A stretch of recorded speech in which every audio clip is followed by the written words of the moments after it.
teniendo acá presentes a los jurados del dicho evento. Primer trabajo, el doctor Núñez Moscoso Luis Enrique, de Arequipa. Doctor, por favor.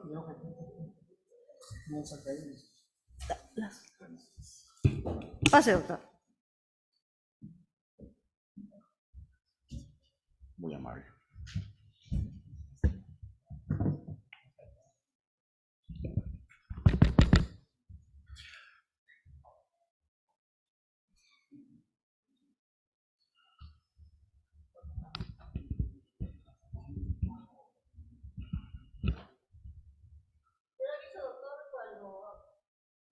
Le aviso cuando termina, 15 minutos de exposición, 5 minutos de preguntas. ¿Ya? Adelante, doctor. Muy buenos días con todos. El trabajo que venimos a presentar el día de hoy se denomina uso de metilprednisolona como rescate en pacientes COVID-19 con uso inadecuado de dexametasona. Soy el doctor Luis Enrique Núñez, médico internista de Arequipa, del Hospital Nacional Carlos Alberto Seguín Escobedo.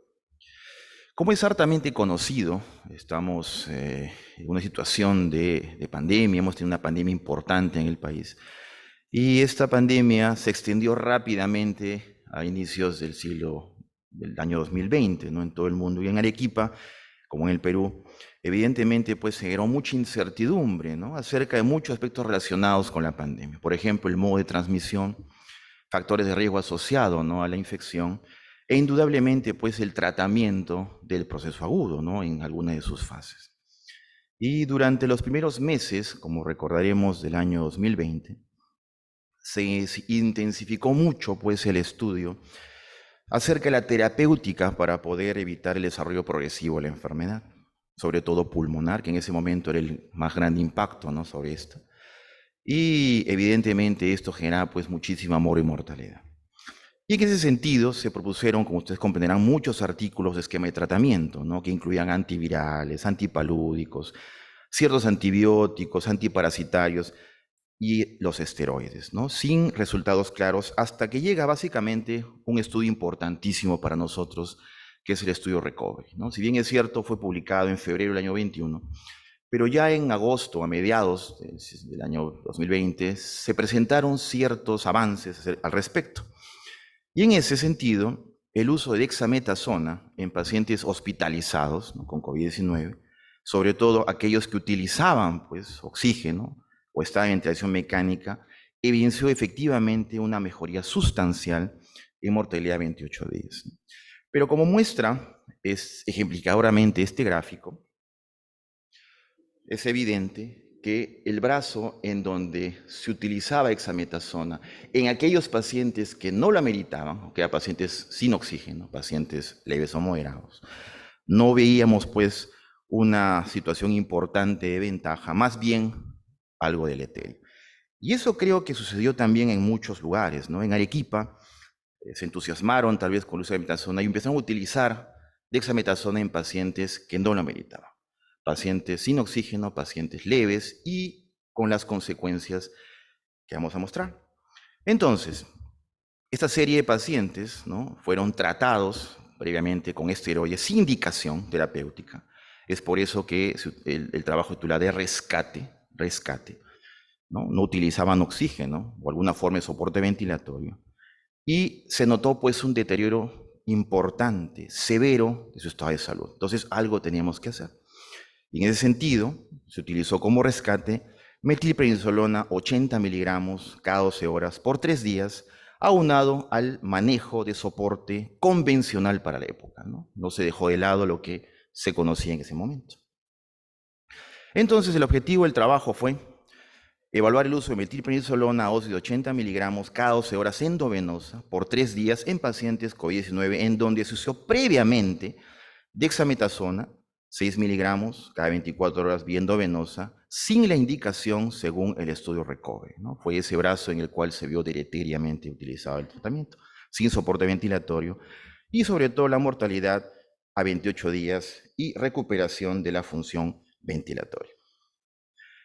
¿Qué es lo que hicimos nosotros, no? Eso básicamente fueron pacientes nuestros, ¿no?, que tratamos durante la pandemia, sobre todo a partir de septiembre, octubre y durante la segunda ola de pandemia. Fue un estudio descriptivo retrospectivo de pacientes adultos mayores de 18 años con COVID-19 diagnosticados por prueba antigénica. En ese momento teníamos prueba antigénica, en los cuales se utilizó dexametasona, 6 miligramos cada 24 horas por vía intravenosa, sin requerimiento previo de soporte ventilatorio, eso es importante recalcar, donde se pudo evidenciar empeoramiento de los pacientes, tanto en parámetros clínicos como laboratoriales. Dichos pacientes se utilizó la intervención, el medicamento rescate, de metilprednisolona 80 miligramos cada 12 horas por vía endovenosa, por 3 días aunado a la terapia convencional de soporte para la época. Estamos hablando de la segunda mitad, ¿no?, del año 2020 y comienzo del año 21. Se evaluó además mortalidad 28 días y recuperación de la función ventilatoria. Esta tabla es bastante ejemplificadora. Son 10 pacientes que presentamos en esta serie, de los cuales 50% fueron femeninos, 50% fueron masculinos, una edad promedio de 56 años más o menos 11 años. Y vean ustedes los síntomas que presentaron los pacientes antes de utilizar la terapia con dexametasona, mal utilizada, ¿no? La prueba fue positiva en todos ellos, y el uso de esteroides antes de la disfunción general en los pacientes fue en promedio 3.2 días. Vean ustedes la saturación de inicio, ¿no? Ninguno de ellos utilizaba oxígeno al inicio y la saturación era adecuada, en un promedio de 92.6. Uno de ellos se evaluó también las comorbilidades asociadas a los pacientes, ¿no?, de los cuales muchos de ellos tenían las clásicas que fueron registradas como enfermedades asociadas a enfermedad severa, pero 4 de ellos no tenían ninguna comorbilidad. Eso fue antes del mal uso de dexametasona.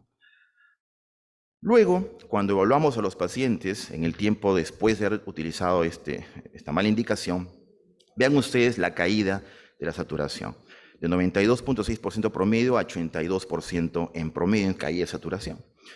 Los marcadores inflamatorios se elevaron sustancialmente, ¿no? La proteína C reactiva y dímero, la proteína C reactiva en un 54 miligramos por litro, y dímero en 1.9 en promedio.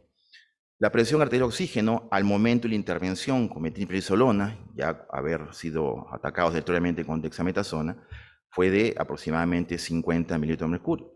Y vean ustedes la extensión también de la enfermedad a nivel tomográfico. De no haber tenido absolutamente nada, luego de la mala intervención con dexametasona, la tomografía se extendió hasta en un 50%, cosa que fue muy importante. El uso de oxígeno igualmente, ¿no?, al momento de la intervención nuestra fue bastante alta, en un promedio en 12.2 litros por minuto. Todos ellos recibieron anticoagulación, que fue básicamente un tratamiento que ya se utilizaba en la época, con enoxaparina, entre 40 a 80 miligramos subcutáneo cada 24 horas. Ninguno de ellos, salvo uno, fue necesario utilizar antibiótico en el momento del tratamiento con metil, debido a que este paciente, el paciente 4, fue el más severo, al 7º día de intervención hizo fiebre, descompensación de su medio interno y también una procalcitonía elevada, por lo tanto fue de alguna manera tributario de antibióticos. Y el tiempo de estete fue bastante largo, ¿no?, para poder básicamente retirarlo del oxígeno, ¿no?, un promedio de 22 días aproximadamente. Vean ustedes las tomografías. Tuvimos 3 tomografías, 3 pacientes nuestros, en los cuales se ve la extensión importante, ¿no?, de lo que es cuando se utilizó mal la dexametasona, ¿no? Conclusión del estudio nuestro. En nuestro estudio, luego la intervención con metilprednisolona, 80 miligramos cada 12 horas endovenoso por 3 días, encontramos un real beneficio de esta intervención como rescate de aquellos pacientes que se utilizaron o tuvieron previamente un mal uso de dexametasona, tanto en la estabilización de la función ventilatoria y requerimiento de oxígeno, y también la mortalidad de 28 días, ¿no?, que en esta serie de pacientes, de 10 pacientes, fue 0%. De todas maneras, este trabajo retrospectivo, descriptivo, ¿no?, sobre una serie de casos, tiene claras limitaciones, ¿no?, la falta de grupo control y también la falta de aleatorización en el tratamiento indicado. La decisión sobre la dosis de utilizar los 80 miligramos cada 12 horas por 3 días endovenoso fue definida por el propio médico, el médico tratante, analizando clínicamente cada caso en forma individual. Nosotros tratamos presencialmente a los pacientes. De todas maneras, estos resultados favorables descritos en estos pacientes permiten sugerir que el tratamiento planteado como rescate tendría un efecto beneficioso tanto clínico como radiográfico en pacientes con esta evolución tórpida de mal uso de dexametasona en los pacientes con neumonía grave por COVID-19. Es menester igualmente, ¿no?, de estudios prospectivos debidamente diseñados para establecer con certeza el beneficio aquí esbozado, definiendo claros criterios de inclusión, forma de tratamiento, dosis y tiempo el mismo. De todas maneras, estamos ya en otro escenario, va a ser un poco complicado, creemos nosotros de alguna manera ampliarlo, pero es un dato importante que presentamos en este trabajo. Muchísimas gracias. Bueno, buenos días, doctor Núñez. ¿Qué tal, doctor? Tengo acá una pregunta de uno de los jurados, que es el doctor Chirinos. Sí. Pregunta para usted, ¿cuál fue el periodo de estudio y por qué tan pocos pacientes? En realidad son 10 pacientes de la serie, son pacientes a los cuales tenemos datos relativamente certeros. Si hacemos un poco de hincapié, quien habla ha tratado pacientes tanto en el hospital Nacional Carlos Seguín, ¿no?, y también particularmente durante prácticamente 2 años, y la cantidad de pacientes llega a 4.000. De los pacientes rescatados, tendremos más o menos unos pacientes tratados cerca de 50 o 60, ¿no?, de los cuales evidentemente algunos fallecieron, que fueron 2. Pero esta serie son los que tenemos más datos. Es por eso que hemos tratado de recopilar lo más certeramente posible de esta intervención que nosotros pues utilizamos, básicamente basado en cierta evidencia en la época, ¿no? Recordemos que este uso de metilprednisolona ante el estudio Recovery se postuló en el sentido de pulsos de 1 gramo, pulsos de 500, mini pulsos o pulsos aleatorios, ¿no?, entre 80 o 50, ¿no? Es por eso que, pensando en el principio de non primum non nocere, utilizamos dosis relativamente bajas para intentar hacer algo, ¿no? Porque realmente los pacientes que se utilizaba este tratamiento mal usado, esa dexametasona, iban muy mal. Y relativamente lo que hicimos nos ayudó bastante, ¿no?, a sobrellevar a estos pacientes, tanto así que muchos, siendo pacientes ya con esa ventilación mecánica, pudieron ser tratados y pudieron ser salvados, ¿no? Entonces realmente son 10 pacientes en donde tuvimos, creo yo, nosotros la mayor cantidad de datos posibles para poder presentar, pero fueron muchos más.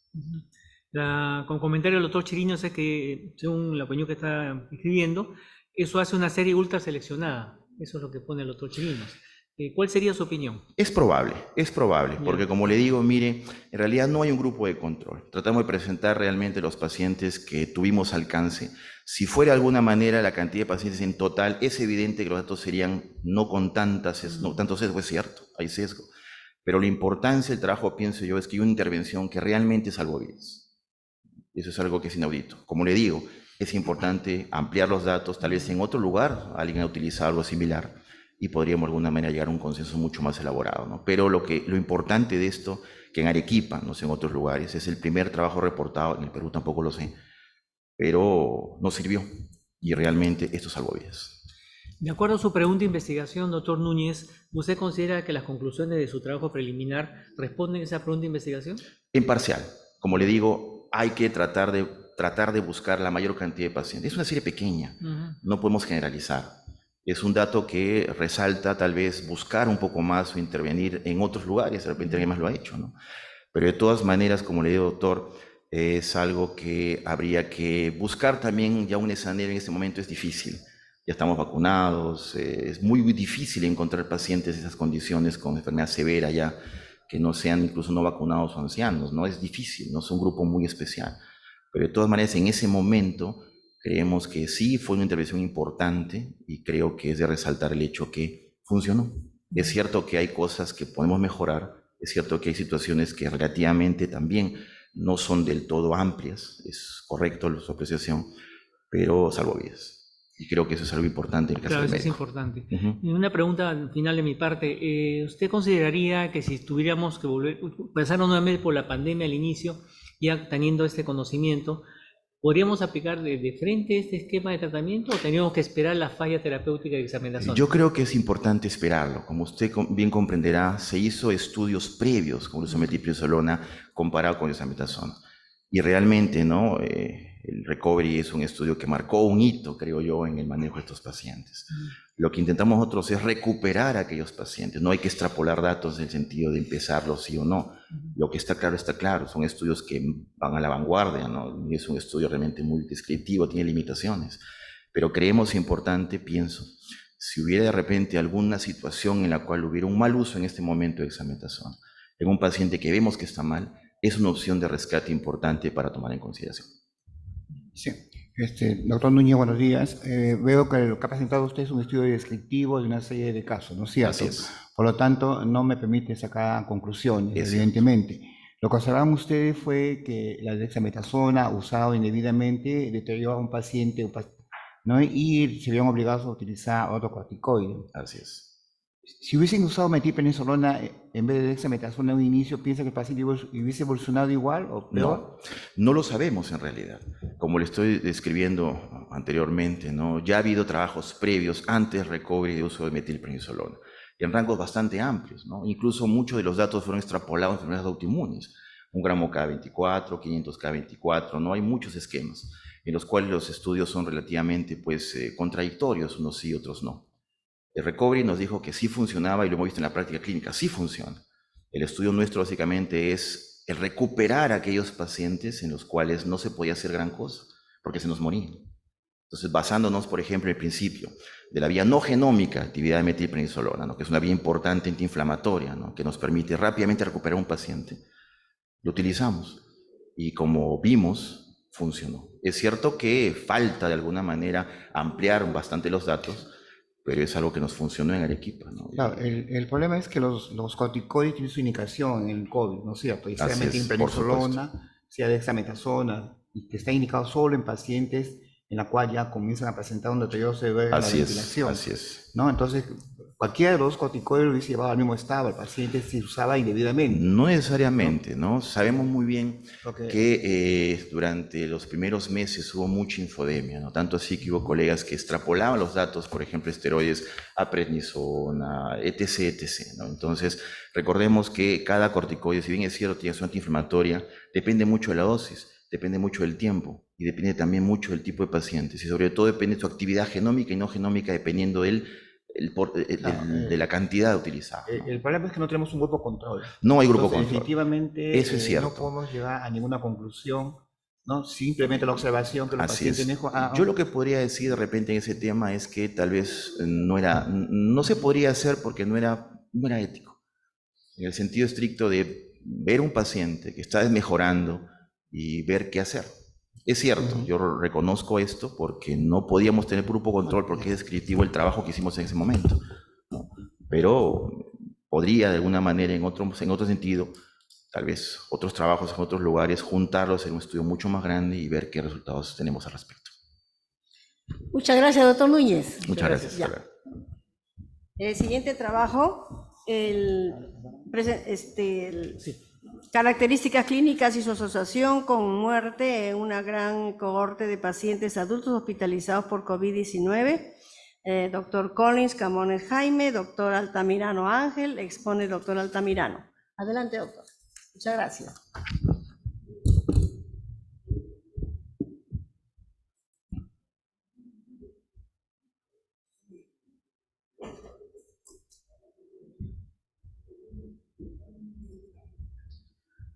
Buen día con todos.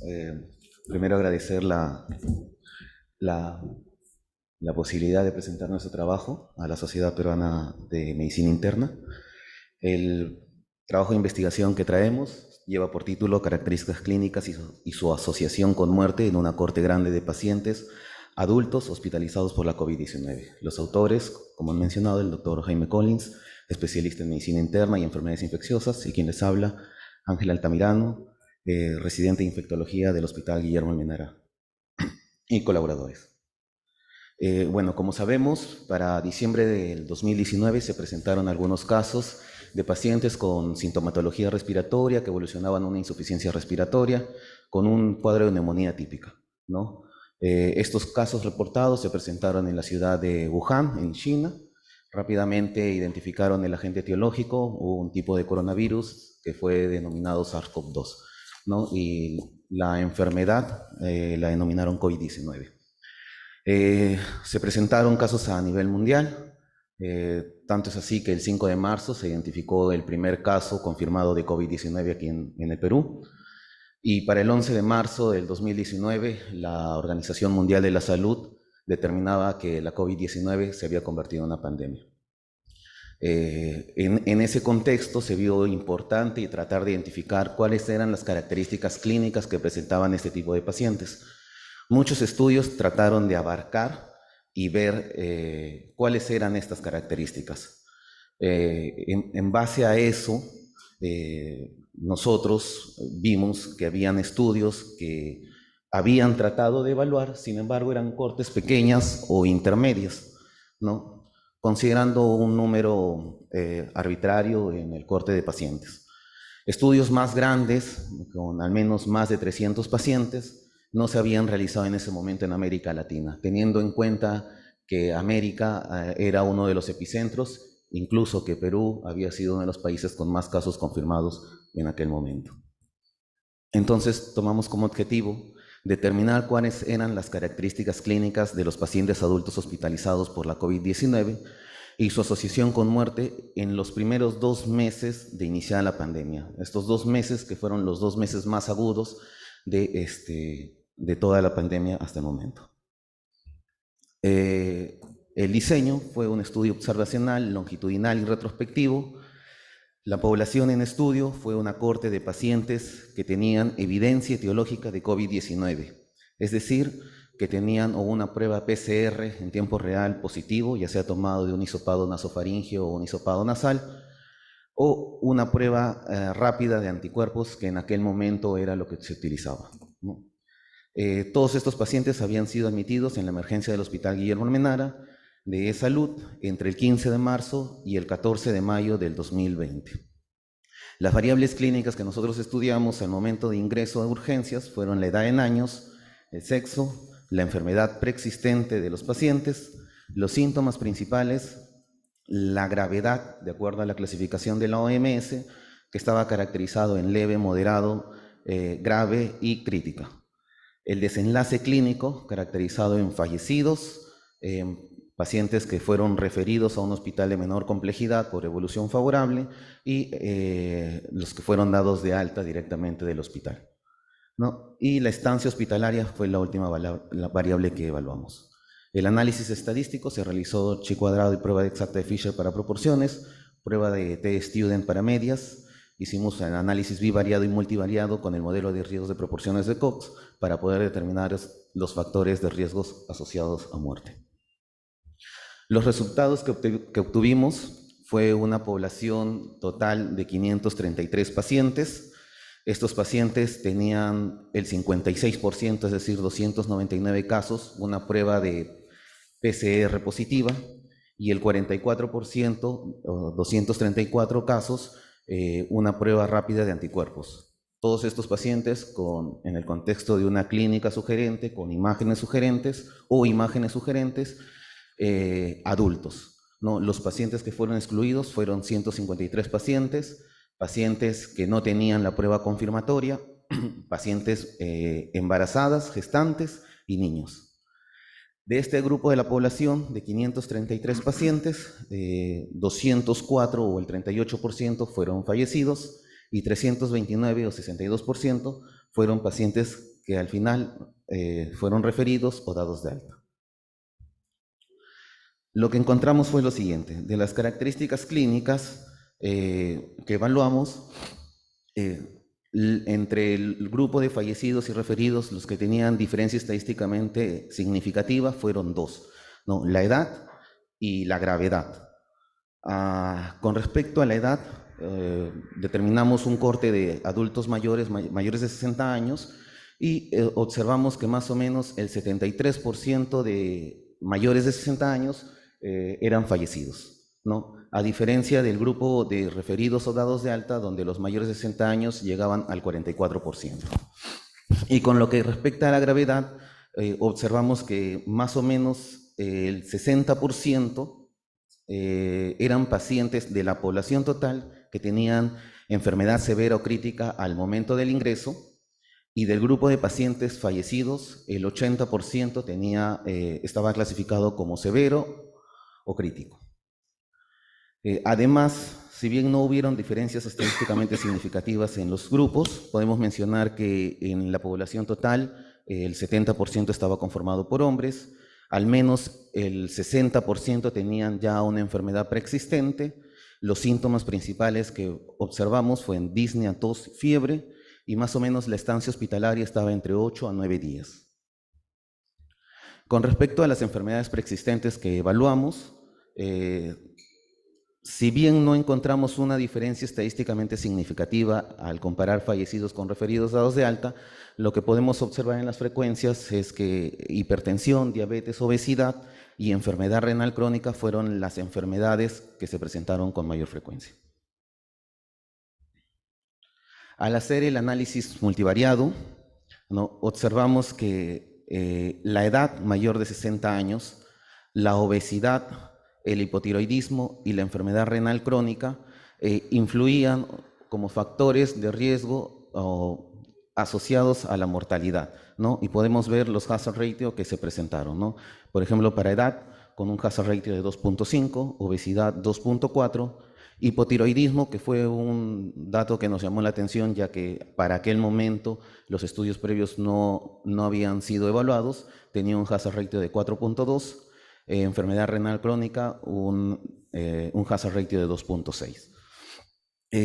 Si bien en este análisis la gravedad no tuvo aparentemente una asociación, quisimos hacer un análisis secundario donde evaluamos al menos la saturación de oxígeno al ingreso, ¿no? De los pacientes, de los 533 pacientes que teníamos como población, al momento del ingreso solo teníamos datos de 406 pacientes sobre su saturación, ¿no? Los dividimos en 3 grupos, de 94 a más de 90, el segundo grupo menor o igual de 90 a más de 70, y un tercer grupo menor o igual de 70.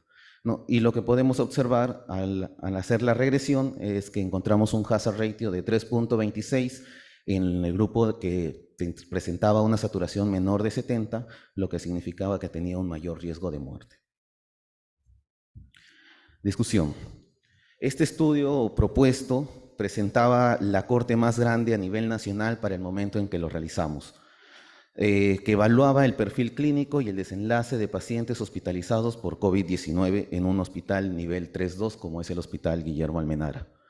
El estudio estaba conformado principalmente por adultos mayores de sexo masculino con una carga de enfermedad preexistente importante, ¿no? La mayoría al ingreso fue admitido con una enfermedad grave y crítica, y el desenlace fatal fue en 4 de cada 10 de los pacientes que ingresaron, y estuvo asociado independientemente con la edad mayor de 60 años, la obesidad, la enfermedad renal crónica y el hipotiroidismo. Limitaciones, sí, hubieron algunas limitaciones con respecto a nuestro estudio. La limitación principal del estudio es que tiene que ver con la recopilación retrospectiva de los datos al momento del ingreso, ¿no? Lo mismo ocurrió con los datos sobre el desenlace y la estancia hospitalaria, aunque estos casos los datos fueron inequívocos. Como fortaleza podemos mencionar que el estudio es de un gran tamaño de población, ¿no? Y que la disponibilidad de los datos sobre el desenlace clínico de los pacientes los teníamos a la mano. Conclusiones. Durante los primeros 2 meses de la pandemia, los pacientes hospitalizados por COVID-19 en el Hospital Almenara fueron predominantemente adultos mayores de sexo masculino, con una carga importante de enfermedad preexistente. Las manifestaciones clínicas que fueron más frecuentes al momento del ingreso fue la disnea, la tos y la fiebre, con una predominancia de enfermedad grave o crítica. Los factores asociados de forma independiente con muerte fueron la edad mayor a 60 años, la obesidad, la enfermedad renal crónica y el hipotiroidismo. Solo para culminar, hicimos este trabajo como un reconocimiento a todos los médicos, a todas las enfermeras y personal de salud que trabajó como primera línea, ¿no? Muchos estamos aquí gracias a ellos. Gracias. Muchas gracias, doctor. Tengo una pregunta del doctor Chirinos. Me pregunta él, ¿el doctor Collins hizo una comparación de hallazgos comparando por prueba diagnóstica? Perdón. Ajá. Pregunta el doctor Chirinos si se ha hecho una comparación de hallazgos comparando por prueba diagnóstica. No, por prueba diagnóstica no se realizó. Okay. ¿Podría poner el diseño para volverlo a rever? diseño. Es un estudio observacional longitudinal retrospectivo. Cuando es longitudinal debemos tener dos medidas, ¿no es cierto? Una inicial y una al final. ¿Cuáles fueron esas dos medidas? La medida inicial fue al momento del ingreso, ¿no? Y la medida final es al momento que el paciente, el resultado de lo que fue el paciente, el desenlace del paciente. O sea, tenemos una medida inicial, que es lo que ustedes están comentando, y el desenlace, ¿no? ¿Y ese desenlace es mortalidad? Y ese desenlace. Ajá. De acuerdo. O ser dado de alta, referido o si fue Sí, fallecido. pero no lo tenía claro. Ya, muchas gracias. Sí, yo quiero también incidir un poco en cuanto al diseño y la metodología, ¿no es cierto? Usted lo ubica como una corte. Sí. Pues si fuese una corte, la medida sería el riesgo relativo y no el observadio.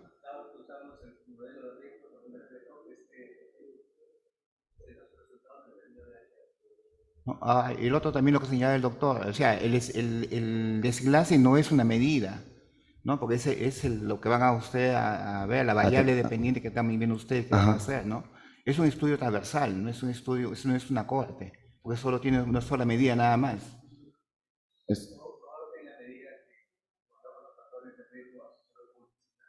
Claro, ¿cuál es tu variable independiente? ¿Cuál es tu variable dependiente? Esa es la variable dependiente. Claro, es independiente. Son las dos variables que debe haber siempre un estudio, ¿no es cierto? Claro, podemos aplicar el modelo, pero realmente...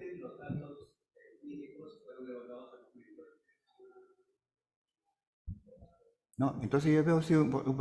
¿calcular a muestra o no?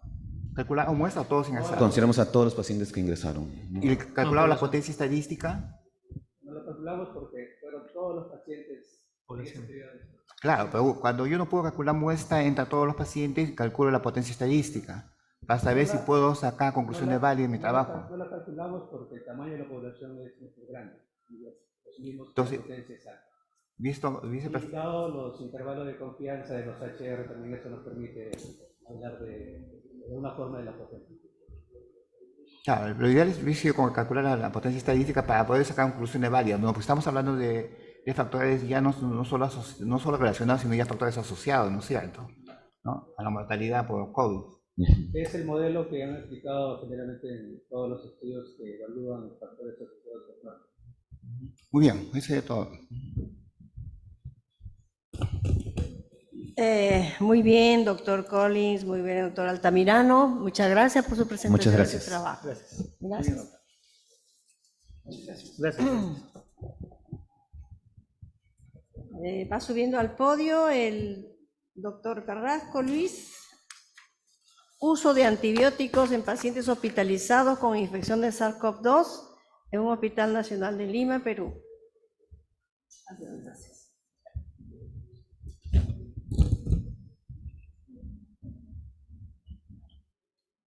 Muy buenos días, estimados miembros del jurado, colegas presentes.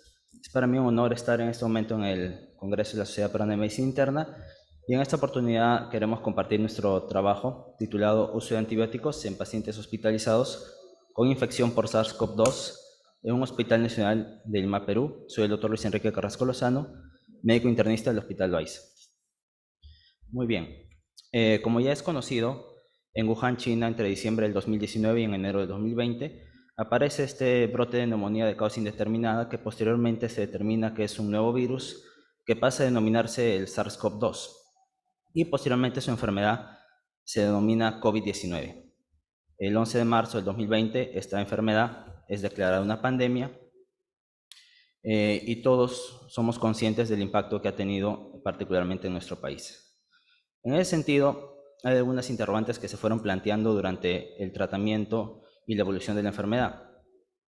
Por ejemplo, es conocido que la infección por SARS-CoV-2 tiene un amplio espectro y dentro de los pacientes con mayor gravedad encontrábamos niveles elevados de marcadores inflamatorios y a su vez criterios que podríamos catalogarlos como de una neumonía adquirida en la comunidad. En ese sentido, se planteaba siempre la posibilidad de una coinfección bacteriana.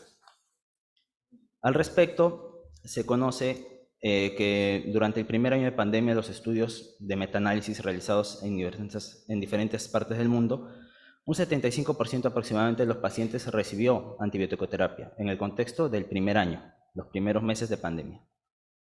Es más, hay reportes y existe información donde se usó más antibióticos que antivirales, corticoides y soporte oxigenatorio en los primeros meses de la pandemia. A pesar que los primeros estudios iban determinando que aproximadamente un 3.5% de los pacientes con COVID-19 presentaban infección bacteriana al ingreso y un 15.5% lo podría desarrollar durante la enfermedad. En ese sentido, nosotros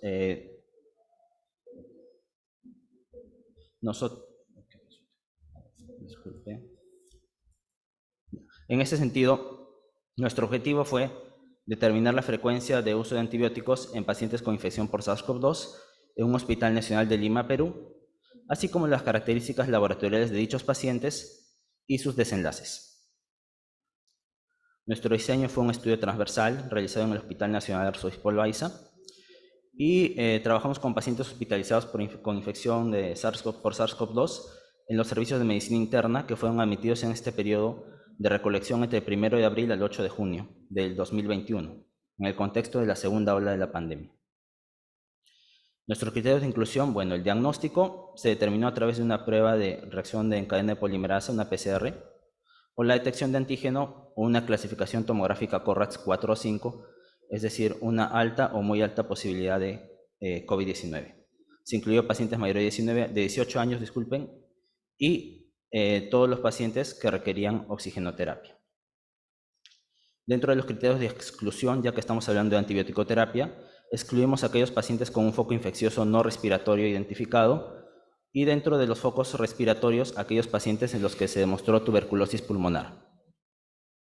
Cabe mencionar que todos los pacientes recibieron el estándar de tratamiento para ese momento, el cual continúa, la dexametasona de 6 miligramos diarios durante un máximo de 10 días y la anticoagulación con enoxaparina, cuya dosis en verdad era de acuerdo al criterio del médico tratante. Revisamos las historias clínicas para la recolección de datos y los datos que obtuvimos fueron dentro de los aspectos clínicos, la edad, el sexo, las comorbilidades,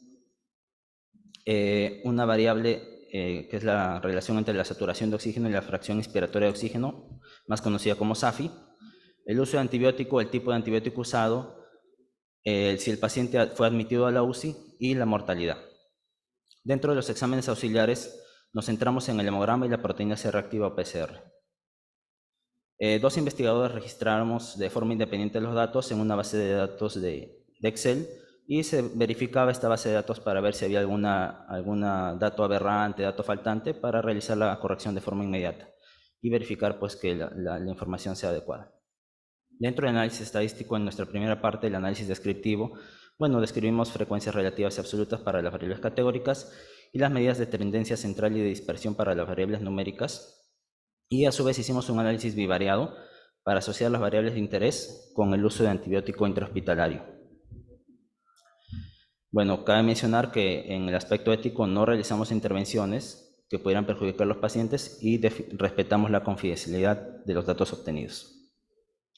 Dentro de los resultados incluimos inicialmente 281 pacientes, de los cuales 7 fueron excluidos por infección por tuberculosis, infección por pie diabético y peritonitis bacteriana espontánea. Y 274 pacientes pasaron al análisis final. Bien, en las características que tenemos en este momento, tenemos que en nuestra población, la gran mayoría, era mayor de 40 años, un 43% entre 40 y 60 años y más del 60% de más de 60 años, 44%. La gran mayoría fue de sexo masculino, el 65%, y dentro de las comorbilidades más importantes, hipertensión arterial el 28% y diabetes y obesidad el 22%.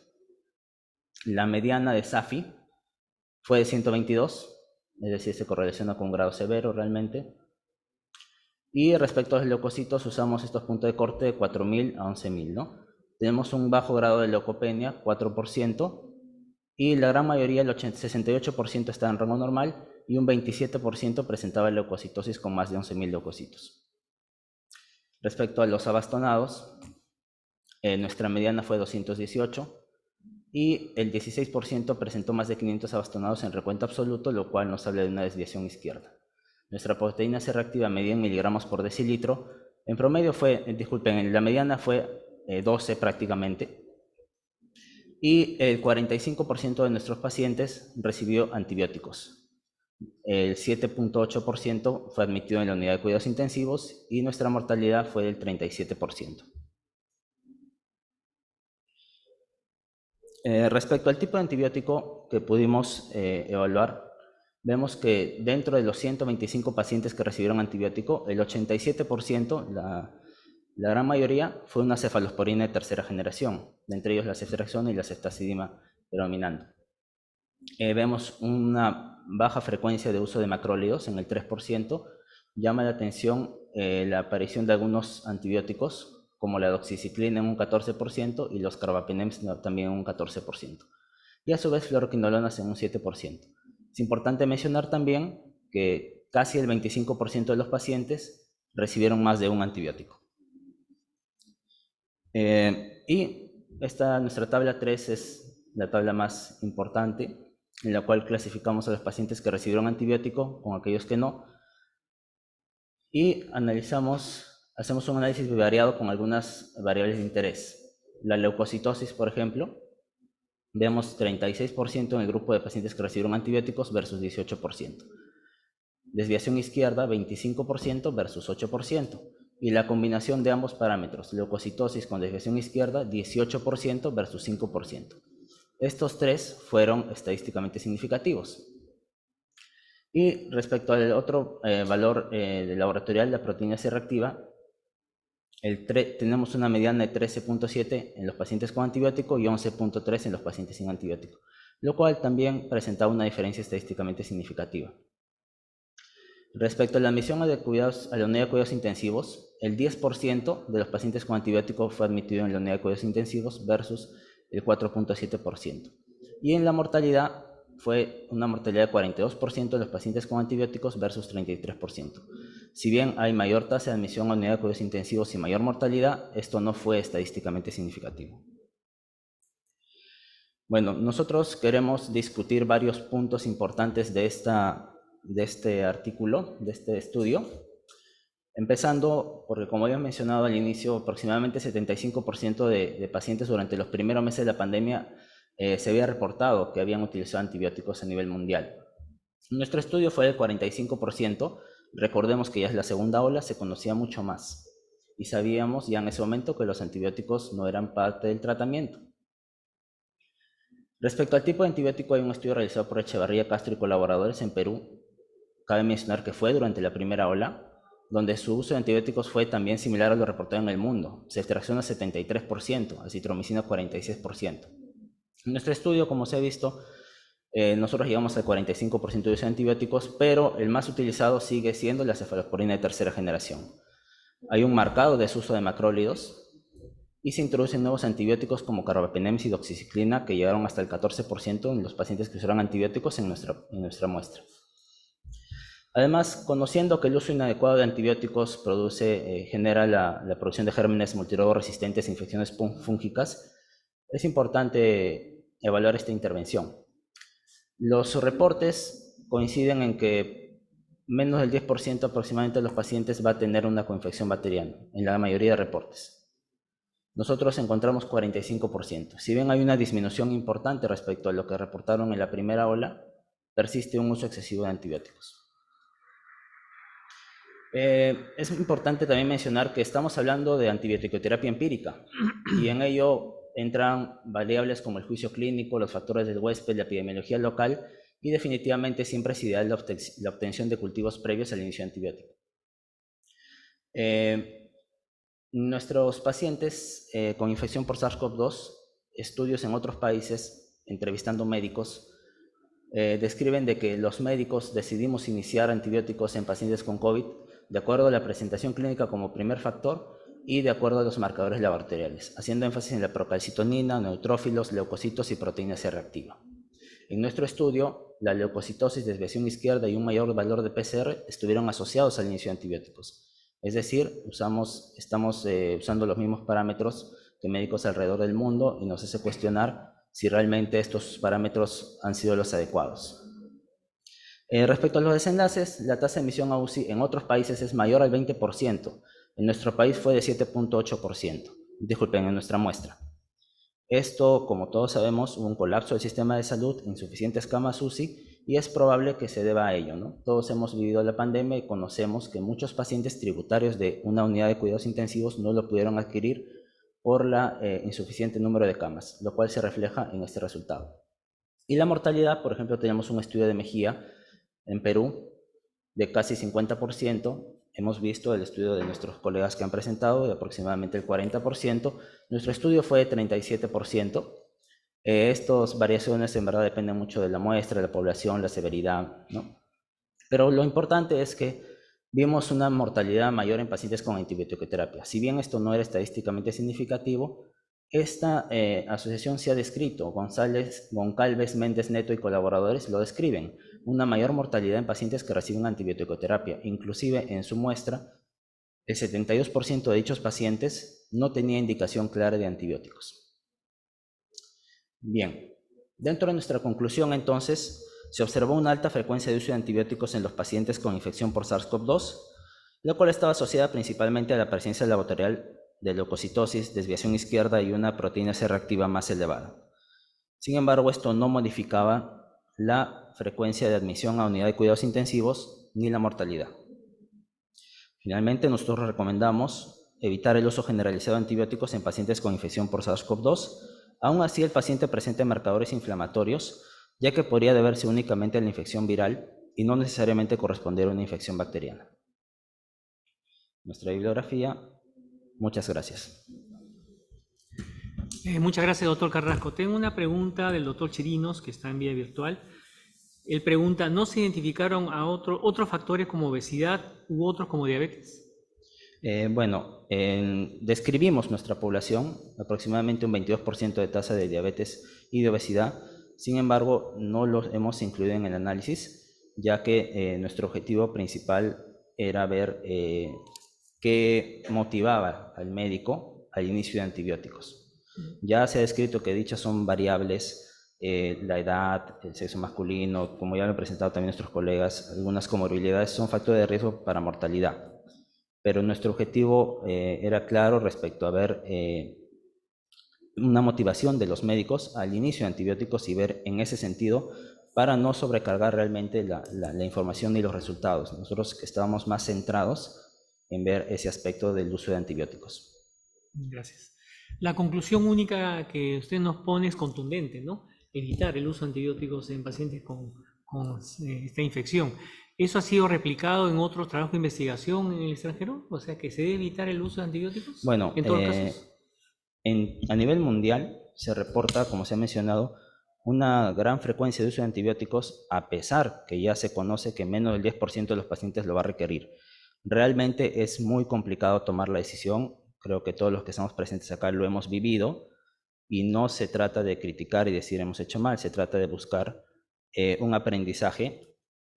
Será motivo de un estudio posterior tratar de definir si hay algún criterio diagnóstico que nos permita valorar el uso de antibióticos e inclusive también importante mencionar para un probable estudio futuro qué efectos adversos hubo en esos antibióticos. Porque, como se ha mencionado, primum non nocere, ¿no? Tenemos que valorar bien las intervenciones. Comprendemos que es muy difícil realmente en este contexto tomar ese tipo de decisiones, pero nosotros presentamos esta información con el objetivo de hacer un uso racional de antibióticos, que es un tema no solo de COVID, sino es un tema que nos compete a todos los médicos internistas, el uso racional de antibióticos. Gracias, doctor Carrasco. Sí, algunas precisiones. Los pacientes que entran al estudio de ustedes son pacientes que vinieron con antibióticos de la calle o están evaluando los antibióticos que se usaron dentro del hospital. Los antibióticos dentro del hospital. Dentro del hospital. Intentamos recolectar dicha información, pero era muy inespecífica. Yeah. Entonces, en aproximadamente el 70-80% no teníamos el dato, porque como se hizo revisión de historias clínicas, no pudimos encontrar el dato, por lo cual no lo incluimos porque iba a haber una gran pérdida de información. Solo nos centramos en el antibiótico intrahospitalario. Ya. Y entonces están midiendo ustedes el uso de antibióticos dentro de su hospital. Exacto. ¿No? ¿El título de su trabajo cómo se llama? Disculpe. El título de trabajo. El uso de antibióticos en pacientes con infección por SARS-CoV-2 en un hospital nacional de Lima. Ya. ¿No? Porque digamos, hablar en todo caso uso indebido de antibiótico o uso irracional de antibiótico, ¿no es cierto? Que es lo que estamos midiendo. ¿Qué estadístico emplearon para evaluar? La prueba de chi cuadrado. Chi cuadrado. Sí. ¿Usaron la evaluación de prevalencia, usaron también o no? No, porque consideramos que no es, digamos, leucocitosis de versión izquierda no es como que claro, pero, un factor y su grupo de control fueron mortalidad y ingreso en UCI para medir con y sin antibióticos. Exacto. ¿No? Y eso no hubo variación. O sea, el uso de antibióticos no varió ni la mortalidad ni la tasa de admisión a unidad de cuidados intensivos. Ya. Y lo que me dieron ustedes fueron qué parámetros utilizó el médico para indicar antibióticos según su criterio. Claro, primero ver la frecuencia de antibióticos y los factores principalmente laboratoriales, que son los que nos motivan en este contexto al uso de antibióticos, ¿no? Para los médicos, ¿no? Como digamos, y compararlo también como se hizo en la discusión con estudios de otros países. Muy bien notado. Muchas gracias. Gracias, doctor Carrasco.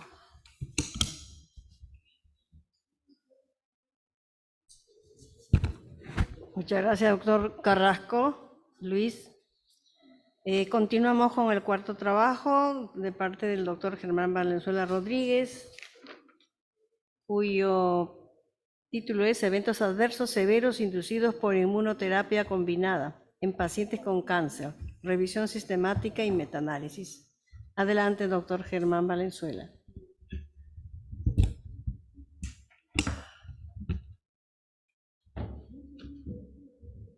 Buenas tardes.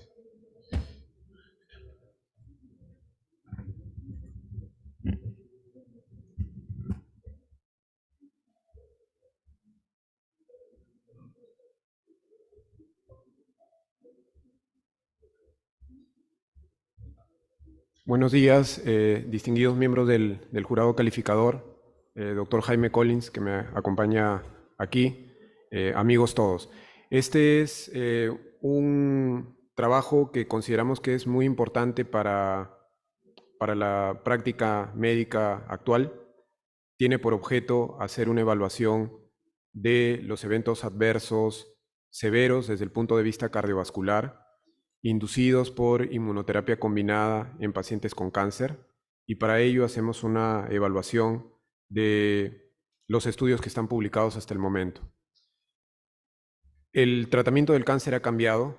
Hacia la izquierda, las terapias tradicionales, que esencialmente eran medicamentos antineoplásicos, pero no iban dirigidos a un tipo específico de cáncer, sino que eliminaban todas las células del organismo, o podía utilizarse radiación. Hacia el lado derecho, la revolución desde hace más o menos 10 años en el mundo son las inmunoterapias.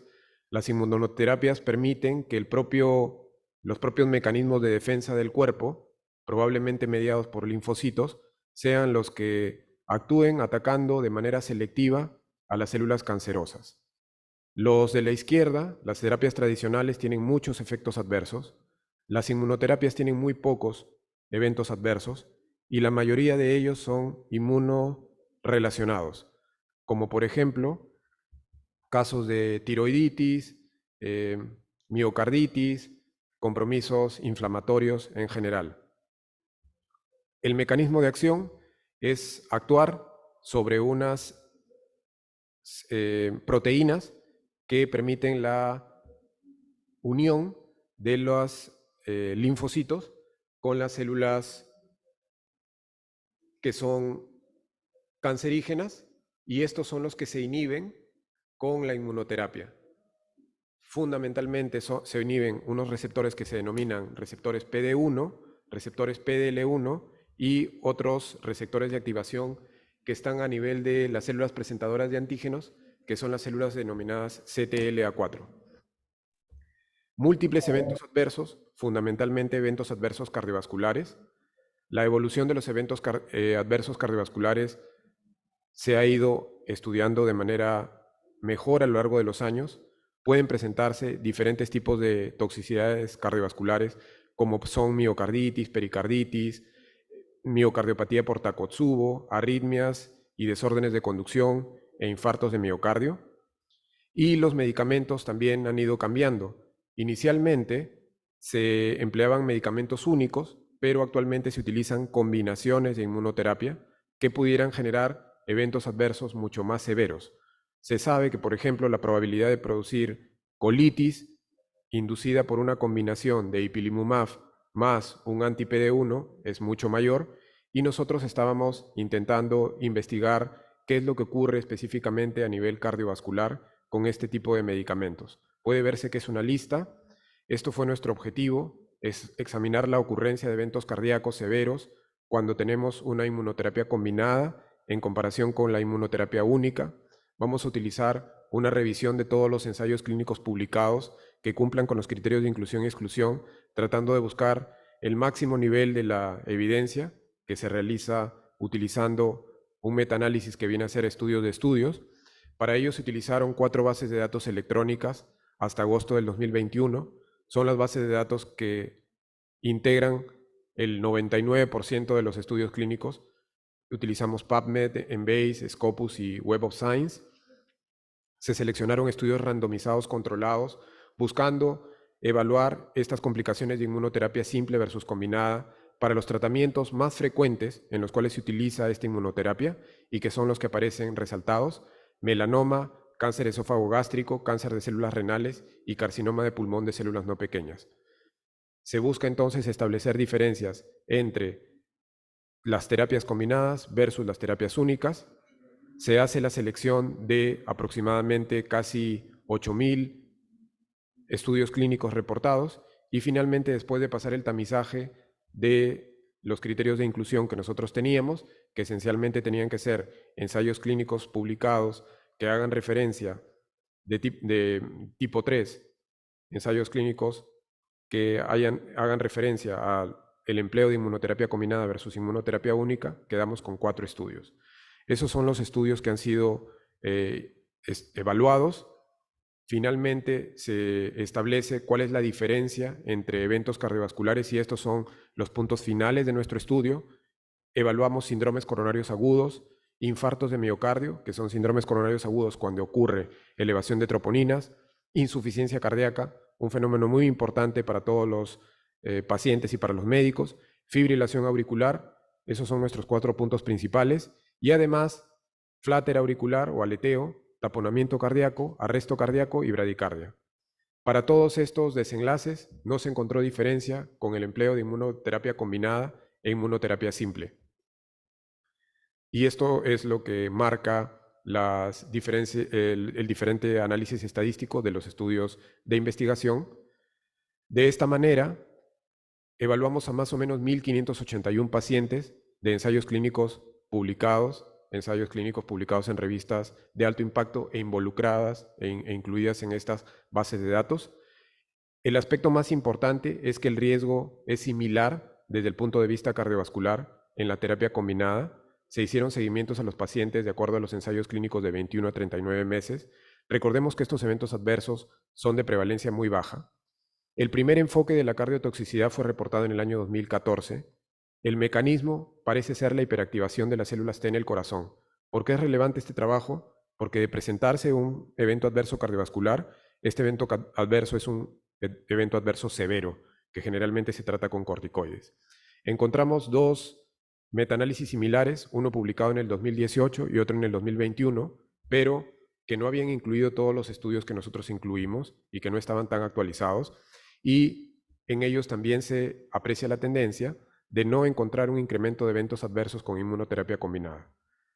Nuestro metaanálisis entonces demuestra que el riesgo de eventos adversos cardíacos severos con inmunoterapia combinada parecería ser similar a la inmunoterapia única, pero la evidencia todavía tiene mucha incertidumbre respecto a el tipo de estudios clínicos.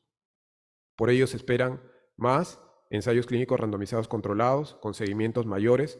Recordemos que el seguimiento fue hasta 39 meses y con un poder apropiado para evaluar los eventos cardíacos con la finalidad de confirmar nuestros hallazgos. Sin embargo, creemos en la actualidad que es una tendencia marcada no solamente por nuestro estudio, sino por los 2 estudios anteriores. Un aspecto importante, que es una limitación, es que los datos de miocarditis no fueron descritos en los ensayos clínicos que nosotros evaluamos y ese es un punto débil que debemos considerar para futuros estudios. Les agradezco por su atención y no sé si tienen alguna consulta. Gracias, doctor Valenzuela. Hay una pregunta del doctor Chirinos en relación al estudio. Él pregunta si hubo alguna heterogeneidad entre los estudios. Sí, de acuerdo. Todos estos estudios tuvieron una heterogeneidad baja, afortunadamente, pero también su grado de certeza era limitada de acuerdo a las evaluaciones que nosotros hicimos. Le agradezco por la pregunta, doctor Chirinos. ¿Podría poner el título de su trabajo, doctor Sí. Valenzuela?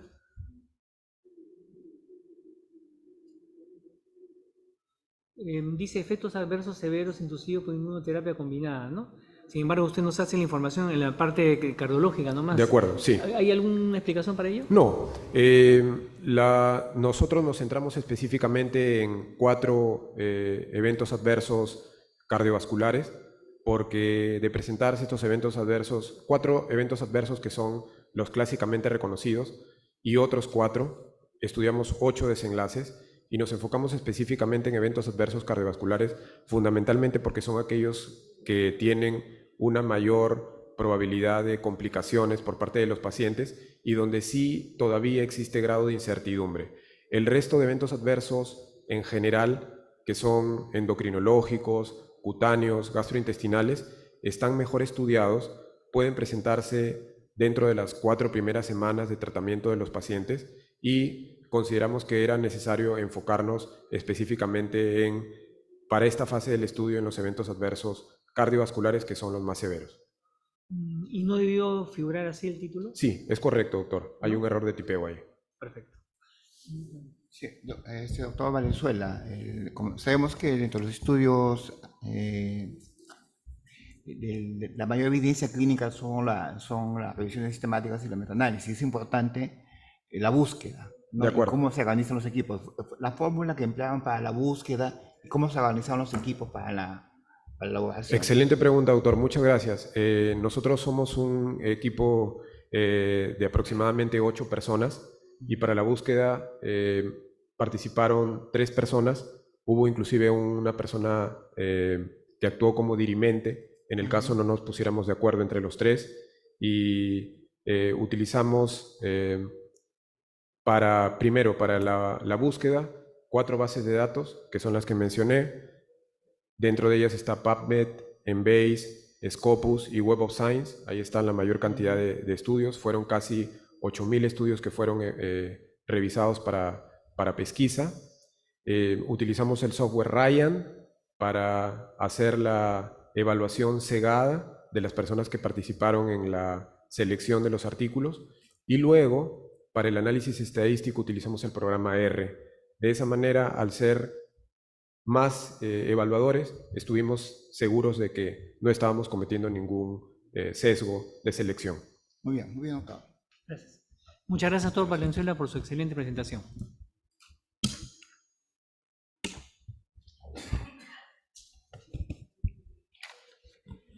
Muy bien, doctor Germán Valenzuela. Damos por agradecida su presentación. Seguidamente, tenemos 2 expositores, la doctora Torrel Villanueva Berta. Ella va a exponer en forma virtual dosis terapéutica de enoxaparina y evolución de los pacientes COVID-19 con desaturación persistente. Ella no ha podido estar en forma presencial por los inconvenientes que nos ha referido y la vamos a esperar que se conecte. Seguidamente de ella venía el doctor Soto Cáceres Víctor, que también ha tenido un tremendo problema personal. Él evaluaba el trabajo obesidad pospandemia, prevalencia y estimación del punto de corte de la circunferencia de la cintura en una región del norte peruano. Lastimosamente él no se va a poder presentar, así que esperamos nomás a la doctora Torrel Villanueva Berta. Gracias.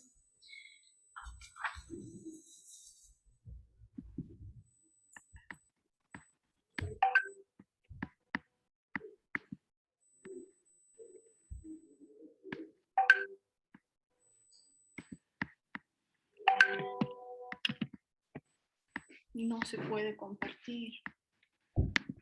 Muy buenos días con todos los asistentes. Mi nombre es Berta Torrel Villanueva. No sé si me están escuchando, por favor, ¿me confirman? Sí, escuchamos. Bueno, me hubiera encantado en verdad estar en este momento en el Congreso. Desgraciadamente en el área donde trabajo, que es cuidados intensivos del Hospital Regional de Cajamarca, pues hay muy pocos médicos y el desplazarme en este momento a la ciudad de Lima hubiera implicado que mis pacientes se queden sin atención médica en este momento, ¿no? Justamente ahorita estoy saliendo de la guardia. Voy a empezar ya con mi exposición, a ver, para darle compartir.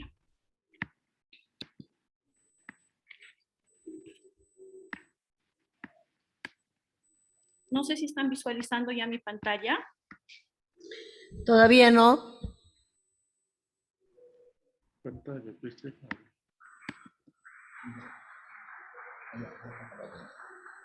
Vemos la pantalla. ¿Ya lo están viendo? Las diapositivas de la pantalla. Sí, doctora, con calma, acomódese bien, tiene su tiempo porque los demás expositores le han dejado algunos minutitos. Gracias. Ya. En este momento sí se puede visualizar, por favor, ¿me confirman? Sí se visualiza. Ya. Muchas gracias. Bueno, en primer lugar, quiero agradecer a nuestro Señor Jesús que permitió que se desarrolle este trabajo de investigación, que en realidad se desarrolló en la parte más álgida de la pandemia, ¿no? Y que permitió ayudar a muchos pacientes, no solamente del área de Cajamarca, sino también de los diferentes puntos de nuestro país, ¿no? Creo que han sido momentos muy desagradables los que hemos vivido, incluso nosotros como personal de salud, ¿no? Y bueno, hemos evidenciado que este trabajo ayudó a solucionar muchos de ese momento tan difícil que tuvo que vivir la humanidad en ese momento. Por lo menos lo evidenciamos con los pacientes que forman parte de este grupo experimental. Ya. Bueno, como ven, la presente investigación lleva por título la dosis terapéutica de enoxaparina y su evolución en pacientes con COVID-19 con desaturación persistente. La autora de este trabajo de investigación es mi persona, yo soy Berta Torrel Villanueva, y a mucho orgullo soy internista. Bueno, como les estaba comentando, el trabajo se realizó en la parte álgida de la pandemia, en donde nosotros como personal de salud de pronto no sabíamos si íbamos a estar vivos al día siguiente o no. Muchos de nosotros nos enfermamos y desgraciadamente muchos de nuestros colegas hoy ya no están presentes con nosotros, ¿no? Considerando que la infección por COVID-19 seguía cobrando día a día más víctimas fatales, no solamente en nuestro país, sino en el mundo entero. Y bueno, y el personal de salud obviamente no fue ajeno a esto. Nos propusimos encontrar entonces una terapia que mejorara el desenlace final de las personas que atendíamos día a día y evitara la naturaleza inflamatoria trombótica que terminara con la vida de nuestros semejantes. La infección por COVID-19, como sabemos bien, es una enfermedad inmunotrombótica por excelencia y son estos eventos trombóticos los determinantes de lo que hemos estado viendo durante la pandemia, ¿no? La tromboembolia pulmonar, el infarto de miocardio, los eventos cerebrovasculares, entre otras complicaciones que hemos ido evidenciando a lo largo de la pandemia en nuestros pacientes. Para ver la parte de los antecedentes, Juguerus informaba de que las trombosis, especialmente las venosas, son complicaciones graves que pueden aparecer en los pacientes afectados con COVID-19 y son estas complicaciones provocadas por la activación desmedida del sistema inmunitario en su lucha contra el virus, las que pueden llegar a tener complicaciones graves y requerir tratamientos específicos. Y muchas veces estos coágulos que se formaban dentro de la economía orgánica de los pacientes, pues no se disolvían solamente con dosis de anticoagulantes, sino que necesitaban tratamiento quirúrgico para alisarlos, ¿no? Juguerus también afirma que uno de los principales riesgos asociados a la infección de este coronavirus son las complicaciones trombóticas y de la circulación que pueden aparecer tanto en el sistema arterial como en el sistema venoso, sobre todo en los enfermos graves, que se cree que se debe a una desmedida respuesta de este sistema inmunitario en su lucha, en su lucha contra el virus, que generan estas sustancias coagulantes como son el fibrinógeno, que es una molécula que en muchas, bueno, según este autor, está en 2 a 3 veces elevada en los pacientes COVID. En nuestra experiencia estaba 100 a 200 veces elevadas, que inducían el proceso de la formación de coágulos dentro de la economía orgánica de nuestros pacientes afectados por COVID. Piera y Frías afirmaban de que el nuevo coronavirus por SARS-CoV-2 era responsable del síndrome respiratorio agudo severo, que entre sus manifestaciones desarrollaban pues enfermedad trombótica, venosa y arterial, debido a la inflamación excesiva que afectaba al sistema vascular y a la activación plaquetaria y a la disfunción plaquetaria. La trombosis se asocia con infección inducida por el SARS-CoV-2, aumentando la gravedad y empeorando el pronóstico de nuestros queridos pacientes. Por otro lado, Tang y Weil encontraron una asociación entre el tratamiento, entre el tratamiento anticoagulante con heparinas de bajo peso molecular, y se observó pues un descenso de la mortalidad en 28 días de los pacientes con enfermedad con COVID severo, lo que nos hizo reflexionar sobre que si le administrábamos, quién sabe, tratamiento no en dosis profiláctica, sino en forma terapéutica a los pacientes con COVID-19 que presentaban desaturación, evitaríamos, quién sabe, el avance de este proceso trombótico, producto de la evolución natural de la enfermedad en los pacientes con desaturación. Y esto fue lo que vimos durante la pandemia. Vimos de que pese a que nuestros pacientitos con COVID-19 muchas veces estaban recibiendo tratamiento profiláctico con enoxaparina de 40 a 60 miligramos cada 24 horas, muchos de estos pacientes hospitalizados presentaron una muy mala evolución terapéutica pese a estar recibiendo el tratamiento profiláctico. Muchos de ellos aumentaron su proceso inflamatorio, ingresaron a ventilación mecánica, y muchos de estos que ingresaron a ventilación mecánica incluso fallecieron. Se realizó, antes de realizar este trabajo de investigación, una exhaustiva revisión bibliográfica, y no se encontró un trabajo parecido al que estoy presentando, ¿no? En donde se trataba de evaluar el efecto de la enoxaparina en dosis terapéutica y su superioridad en evitar que el paciente entre a ventilación mecánica o pueda recuperarse sin secuelas después del evento del COVID-19. Y esto fue contemplado por Vivan y Roldan, como pueden ver ustedes, quienes afirman de que los pacientes afectados con COVID-19 tienen un evento inflamatorio elevado, ¿no? Y esto aumenta su riesgo trombótico. Sin embargo, hay muy poca información sobre el manejo del riesgo trombótico, sobre el proceso mismo de la coagulación, y peor aún, sobre la dosis terapéutica o profiláctica que debería usarse de la anticoagulante. Bueno, entonces surgió nuestra interrogante si esta desaturación creciente fue producto de una progresión de la trombosis sistémica que no logró ser abortada, quién sabe, con una dosis profiláctica de enoxaparina, así como que, quién sabe, usar la enoxaparina y usarla en dosis terapéutica y personalizada a cada caso particular, y no darles en forma estandarizada la dosis de 40 miligramos cada 24 horas a los diferentes pacientes comórbidos y con múltiples patologías que en la realidad atendemos, porque no solamente atendemos pacientes con COVID, sino que este COVID viene con muchas patologías muchas veces en nuestros pacientes. Entonces nos formulamos esta pregunta de investigación. Nos preguntamos si la dosis de enoxaparina terapéutica puede influenciar en el cese temprano de la progresión de mayor trombosis en pacientes que ya tengan esta patología. Ahora vamos a ver el objetivo general de nuestro trabajo de investigación, y como pueden estar visualizando ustedes, fue determinar la evolución de los pacientes con COVID-19 con desaturación persistente que usaron dosis terapéutica de enoxaparina.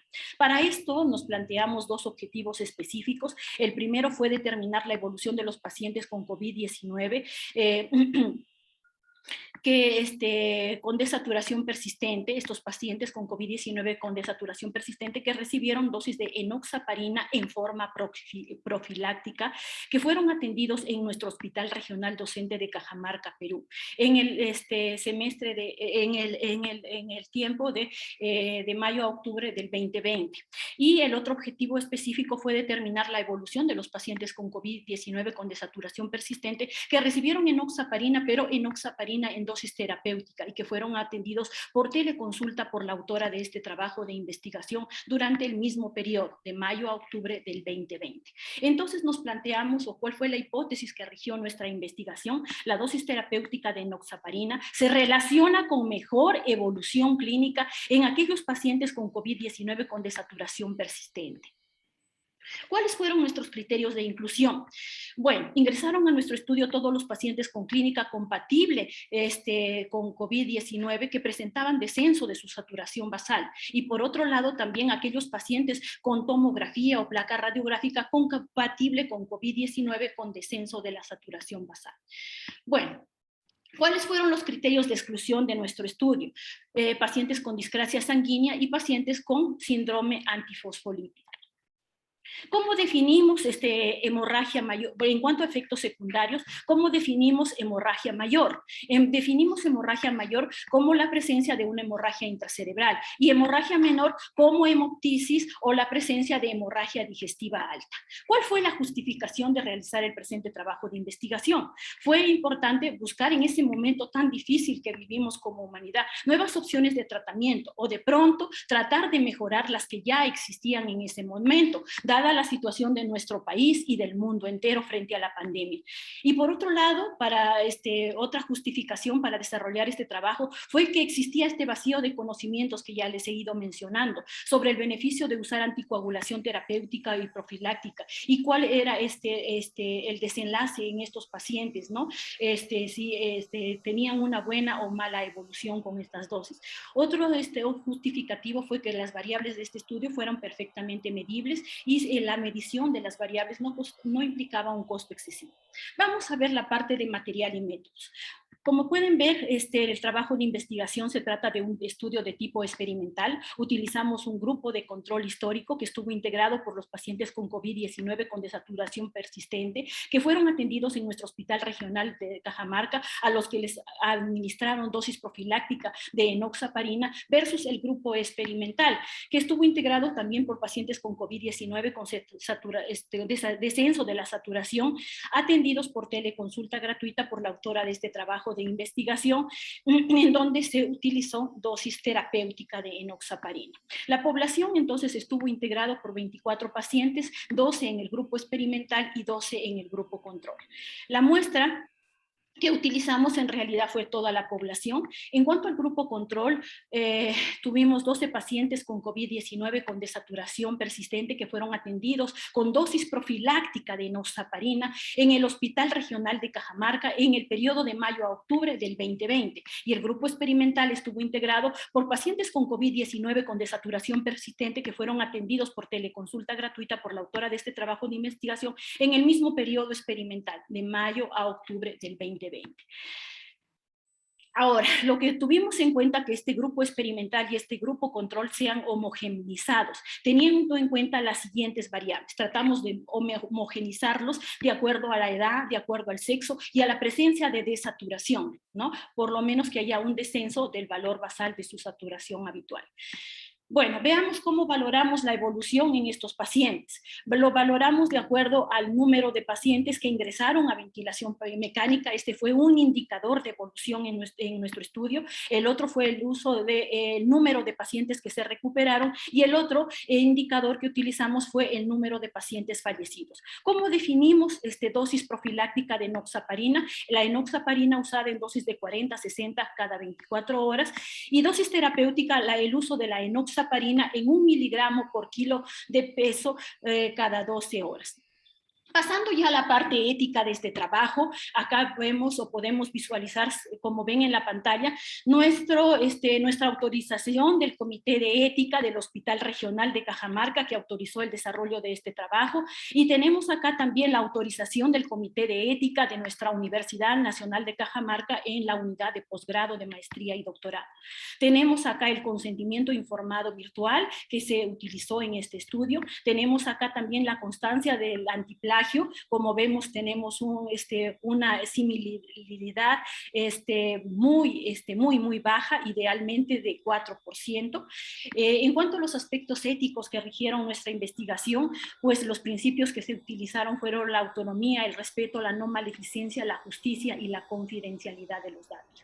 En cuanto a las técnicas e instrumentos de recolección de la información, pues se realizó una revisión de las historias virtuales y el telemonitoreo diario que efectuó la autora de este trabajo de investigación en aquellos pacientes que atendió durante de la pandemia por teleconsulta, pacientes con COVID-19 con desaturación persistente, y también se realizó una revisión de la historia clínica de los pacientes atendidos en el Hospital Regional de Cajamarca, que a su ingreso presentaron una desaturación persistente ambos en el periodo de mayo a octubre del 2020.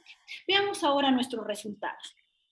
Acá les presento a mi grupo experimental y acá está el grupo control. Como pueden evidenciar, hemos tratado en lo posible de homogenizarlos de acuerdo al sexo. Como pueden ver acá, tuvimos 12 pacientes en los dos grupos, 12 pacientes, 8 hombres para los dos grupos y 4 mujeres. También lo tratamos de homogenizar en cuanto a las edades, son muy parecidas, y también a la presencia de descenso de sus saturación basal.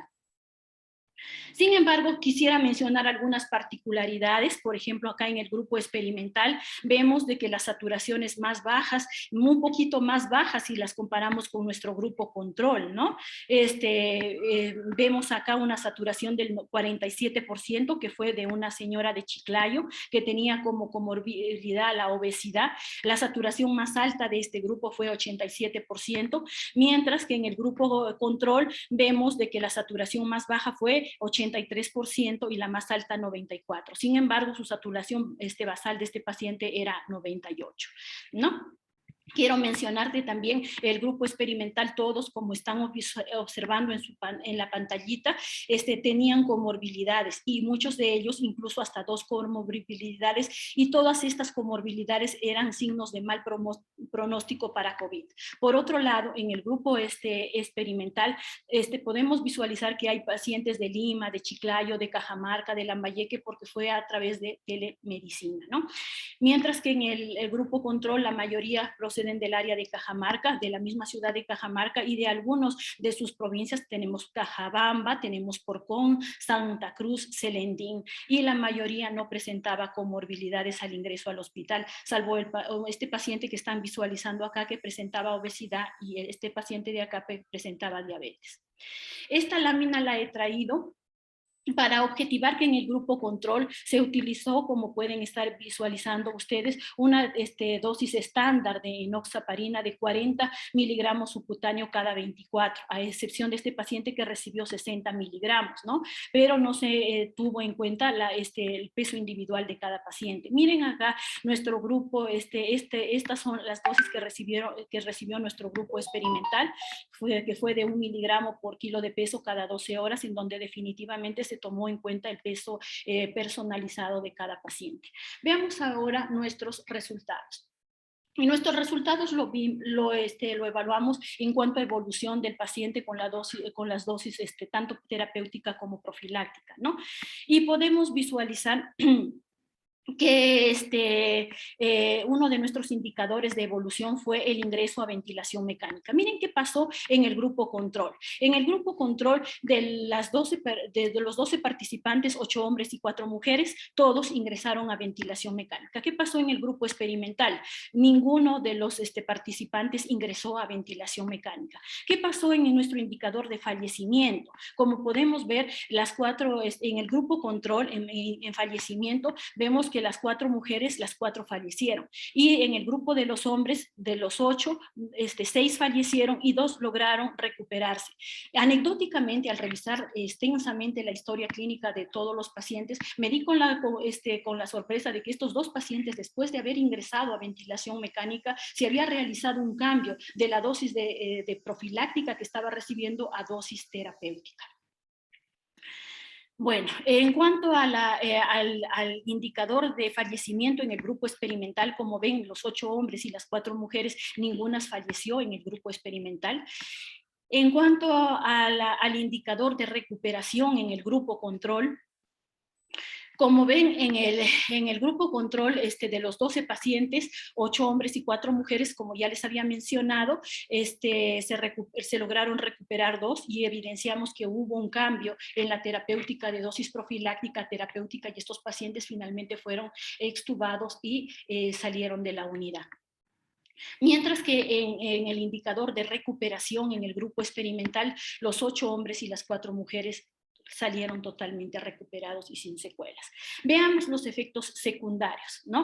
En efectos secundarios en el grupo control, como ven, no hubo sangrado mayor ni sangrado menor. En el grupo experimental tampoco hubo sangrado mayor ni sangrado menor. Y este gráfico lo he traído para, quien sabe, objetivar la diferencia, ¿no? Es un gráfico comparativo en cuanto al ingreso a ventilación mecánica. Acá lo tenemos a nuestro grupo control y acá a nuestro grupo experimental. Como ven, en el grupo control, todos los pacientes ingresaron a enoxaparina, a ventilación mecánica, usando enoxaparina en dosis profiláctica.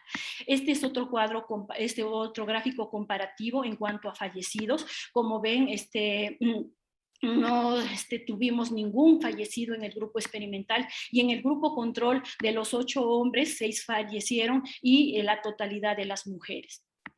Este gráfico comparativo también lo traje para evidenciar el indicador de recuperación en forma comparativa. Como ven, todos nuestros pacientes del grupo experimental se recuperaron completamente y 2 del grupo control, que como les estuve mencionando, hubo un cambio anecdótico de la terapéutica de profiláctica a terapéutica, ¿no? Esta es la prueba estadística que hemos utilizado en el estudio Wilcoxon de los signos y como ven tuvimos un P de 0.003, altamente significativo, ¿no? Con lo que rechazamos la hipótesis nula y aceptamos la hipótesis alterna de que existía un beneficio significativo de administrar enoxaparina en dosis profiláctica en la evolución de los pacientes con COVID-19 que presentaban desaturación persistente. Y en cuanto a la parte de la discusión, bueno, la motivación de este trabajo de investigación fue tratar de buscar evidencia, ¿no? Si era más recomendable utilizar enoxaparina en dosis terapéutica o usarla en dosis profiláctica. Y bueno, el estudio probó de que el usarla en dosis profiláctica no logró detener el proceso trombótico sistémico que probablemente conllevó a uso de ventilación mecánica y muerte en los pacientes. Esto coincide con los datos de Klopp y Krupp, que evaluaron la incidencia de trombosis a través de embolia pulmonar, accidente cerebrovascular, isquémico, infartos, arteriopatía sistémica en pacientes con COVID-19 que ingresaron a 2 hospitales universitarios y un hospital holandés. Todos los pacientes recibieron tromboprofilaxis, como ven ahí, con dosis fijas de enoxaparina a 40 subcutáneo cada 24 horas y se observó que la complicación más frecuente fue embolia pulmonar. Se registraron, pese a este uso de enoxaparina o estándar, 31% de complicaciones trombóticas en los pacientes con COVID-19, por lo que recomendaron reforzar esta indicación y pasarla de una dosis habitual que usaban de 40 cada 24 horas, como pueden visualizar ahí, a 40 cada 12, y usarlo incluso en todos los pacientes que ingresaban a la UCI, ¿no? Incluso sin la presencia de evidenciar una trombosis en forma aleatoria, a fin de detener el proceso tromboembólico con dosis menores. Este trabajo también encontró que la dosis profiláctica de enoxaparina no logró detener la progresión de la desaturación en los pacientes y la necesidad de ventilación mecánica en el grupo control, lo que coincide con lo que afirma Shehade, de que en el COVID-19 se producen eventos trombóticos tan severos que no se imposibilitan de desarrollar, incluso a veces con el uso profiláctico de anticoagulantes. Nuestro estudio también encontró pues una mejor evolución en pacientes con desaturación persistente con COVID-19 que recibieron dosis terapéuticas de enoxaparina y lo encontramos con evidenciamos esto con un p-value de 0.003 y con una confiabilidad del 95%. Y esto lo atribuimos a la resolución de la trombosis no solamente a nivel pulmonar sino a nivel sistémico en comparación con el grupo control que recibió dosis profiláctica de enoxaparina y no logró detener el avance del proceso trombótico, entraron a ventilación mecánica y muchos de ellos fallecieron pese a haber estado en ventilación mecánica, ¿no? Lo que concuerda con SOHUD, como ven ahí, que los pacientes con COVID-19 aguda hospitalizados y también aquellos que desarrollan COVID grave, o sea que los que tienen desaturación persistente, debería aconsejarse el uso estándar de tratamiento anticoagulante, ¿no? Refiriéndose con estándar al tratamiento de la anticoagulación plena o terapéutica. Basándonos en esta afirmación, entonces, en esta recomendación, aconsejamos de que la terapia anticoagulante debería administrarse realmente en una dosis que nos asegure anticoagulación y que realmente resuelva los coágulos que se han formado, no solo que los prevenga, porque una vez que ya están constituidos estos coágulos, pues una subdosis determinaría pues un mayor avance del proceso tromboembólico. El presente trabajo de investigación se encontró una evolución desfavorable, ¿no? En los pacientes que recibieron anticoagulación, anticoagulación profiláctica, no así en los pacientes con anticoagulación terapéutica, ¿no? Entonces, los resultados que ustedes han podido visualizar, pues nos dan fe de que quien sabe la dosis terapéutica sería la mejor que deberíamos administrar a nuestros pacientes para evitar el proceso tromboembólico, ¿no? Nuestros resultados también coinciden con López y Oscullo, que realizaron un estudio de tipo retrospectivo en 2 unidades de cuidados intensivos francesas. Y en estas unidades lo que realizaron fue un estudio Doppler que abarcaba hasta el tobillo de los pacientes y los clasificaron en tratados con anticoagulación profiláctica y tratados con anticoagulación terapéutica. Se buscó sistemáticamente la embolia pulmonar en aquellos pacientes que desarrollaron hipoxemia persistente o deterioro significativo, ¿no? Y sus resultados entre el 19 de marzo y el 11 de abril del 2020 fueron 26 pacientes. Y dentro de estos pacientes que fueron evaluados para tromboembolia venosa, 8 pacientes tratados con anticoagulación profiláctica y 18 pacientes fueron tratados con anticoagulación terapéutica. La proporción de pacientes, miren acá, fue significativamente mayor de tromboembolia venosa en aquellos pacientes tratados con anticoagulación profiláctica. Llegó a 100%, o sea, todos desarrollaron tromboembolia venosa en contraposición de los que utilizaron dosis terapéutica 56%, con un P de 0.03. Y esto los llevó a concluir y a recomendar de que se debería usar anticoagulación terapéutica en forma temprana en los pacientes con COVID-19 que ingresaban a la UCI. Bueno, y estas son nuestras conclusiones finales.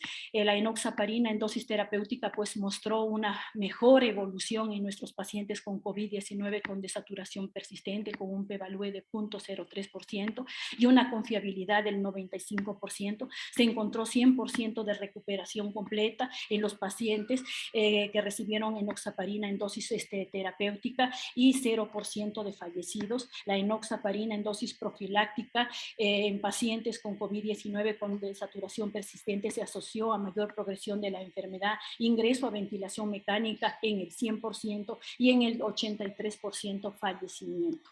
En los dos últimos pacientes del grupo, en los 2 únicos pacientes del grupo control que se lograron recuperar, se evidenció que estos pacientes fueron extubados y salieron de la unidad posterior a que hubo un cambio en la terapéutica de dosis de enoxaparina de profiláctica a terapéutica y que no encontramos ningún efecto secundario definido como sangrado mayor ni menor en el grupo experimental ni en el grupo control. Acá están nuestras referencias bibliográficas y me he permitido preparar este pequeño vídeo con mucho cariño sobre los pacientes que formaron parte parte de mi grupo experimental, que ahora lo voy a compartir con ustedes.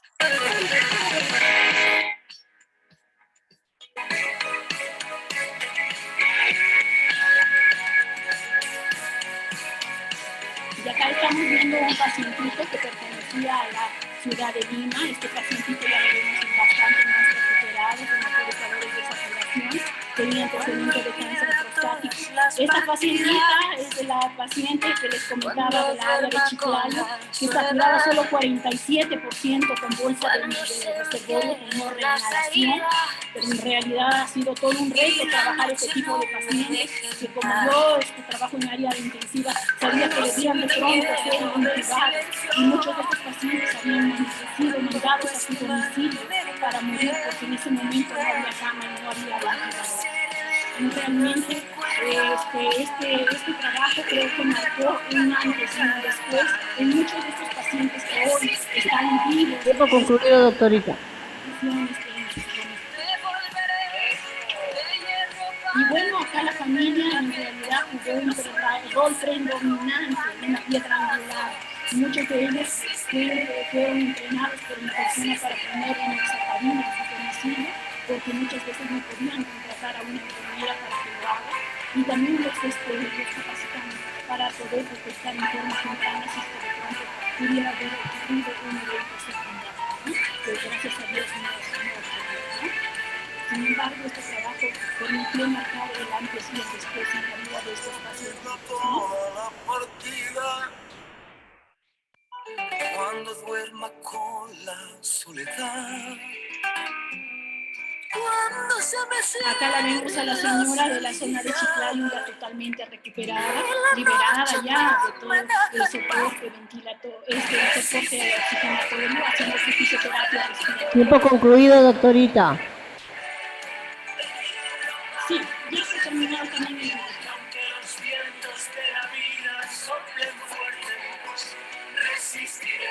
bueno, en verdad ha sido un placer estar con ustedes y haber podido socializar mi trabajo. Infinitas gracias por su atención y por su tiempo. Muchas gracias.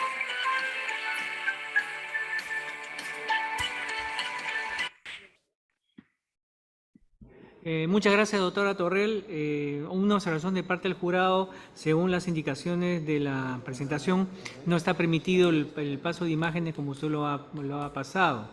Entonces, eso es importante que usted lo tome como experiencia para una siguiente vez.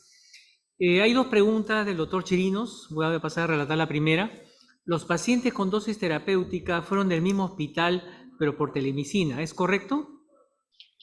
A ver, hubieron dos grupos, un grupo experimental.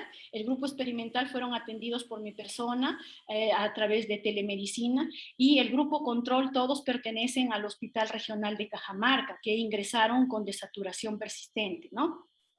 No, pues la pregunta es más concreta. Él dice, los pacientes con dosis terapéutica, que es el motivo, creo, del trabajo, fueron del mismo hospital, pero por telemedicina. ¿Es correcto? No, los pacientes que usaron dosis terapéutica fueron atendidos por telemedicina. Claro, el grupo experimental es el que ha utilizado la enoxaparina en dosis terapéutica, y los pacientes que fueron del Hospital Regional de Cajamarca, todos utilizaron la dosis convencional de 40 miligramos cada 24 horas, que fue el grupo, que fue la dosis profiláctica, ¿no?, de enoxaparina. Esos fueron el grupo control. Y en realidad fue un control histórico, en realidad, porque hicimos una revisión de la historia clínica, ¿no? Entonces, eso ha sido, ¿no? Ha sido un grupo control, pero un control histórico, que hemos ido revisando las historias de los pacientes, ¿no? Y evidenciamos de que habían recibido enoxaparina en dosis de 40 subcutáneo cada 24. Entonces el doctor Chirino responde diciendo que entonces no fueron del hospital. Estos pacientes de la pregunta de dosis terapéutica no fueron del hospital. No. Fueron de telemedicina. fueron por telemedicina y se realizó un monitoreo estricto de estos pacientes. Por eso es que les comenté de que incluso muchos de ellos pudieron contratar una enfermera para ser atendidos en su domicilio, ¿no? Hay que trasladarnos a esa época de la pandemia en donde de pronto no habían camas, no habían ventiladores y como les había comentado muchas veces, estos pacientes fueron enviados a su domicilio a su suerte, ¿no? A morir. Entonces, justo este trabajo se desarrolló con esta paciente, empezó a desarrollarse con esta paciente que vimos que saturó 47%, era de una amiga de Chiclayo, y bueno, ella me llamó llorando de que ya no, le habían dicho que ya no se podía atender, pues, ¿no? Y la fue enviada a su domicilio, ¿no? Y doctora Torres, la segunda pregunta en área del tiempo del doctor Chirinos. Con este evento fatal en el grupo control, ¿hizo parar el estudio y establecer el tratamiento en pacientes con las características de los pacientes del estudio? No sé si me escuchó la pregunta. La segunda pregunta es, con ese evento fatal en el grupo control, ¿hizo parar el estudio y establecer el tratamiento en pacientes con las características de los pacientes del estudio? No, o sea, la mayoría de pacientes del grupo control que fueron del Hospital Regional de Cajamarca, todos los pacientes fallecieron, no fue un evento fatal, o sea, todos fallecieron, pero recibiendo la dosis profiláctica de enoxaparina.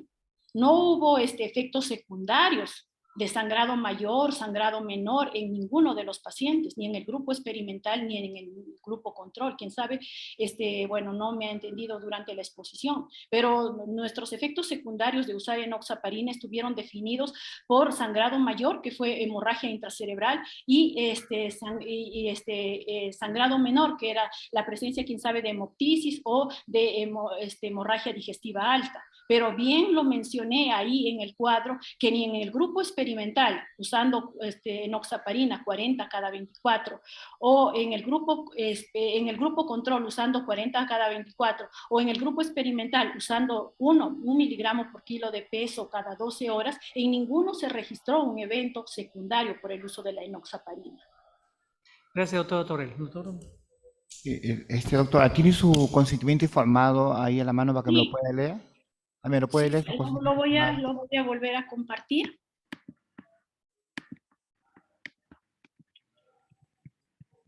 ¿Me lo puede leer, doctora? Sí, ahorita lo paso para poder visualizar.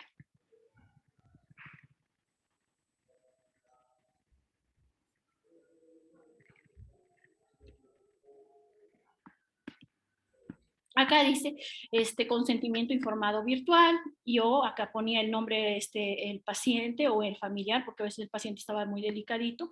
Ponía el nombre del familiar, su nombre, el nombre del paciente, los años que tenía el paciente y actualmente presento COVID-19 y acá solamente marcaba si autorizaba o no autorizaba, ¿no?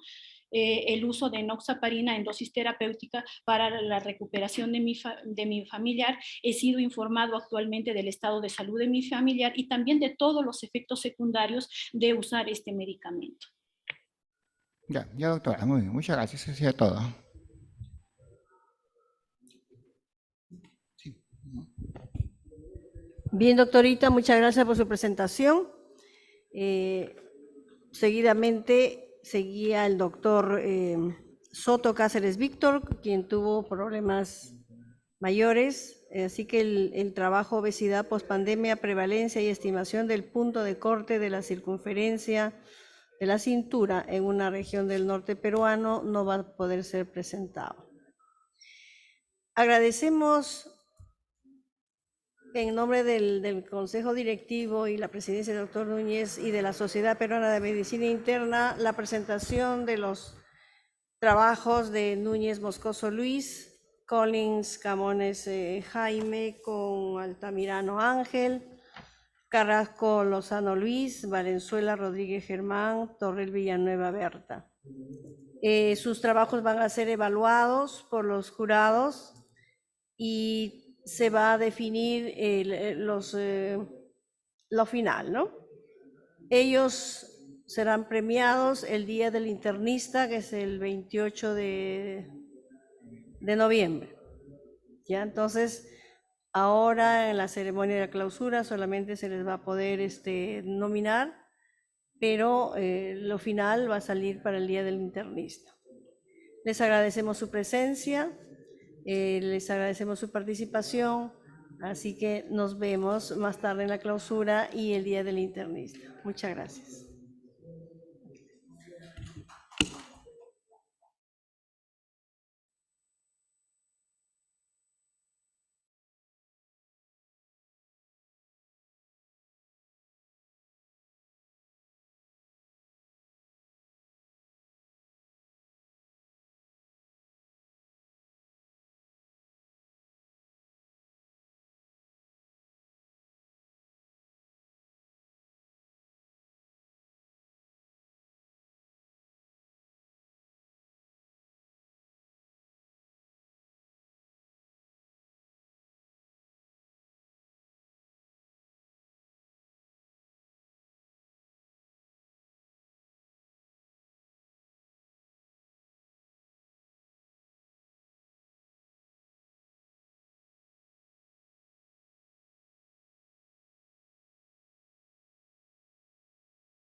Una pregunta al doctor Medina. Escogimos mucho este tema porque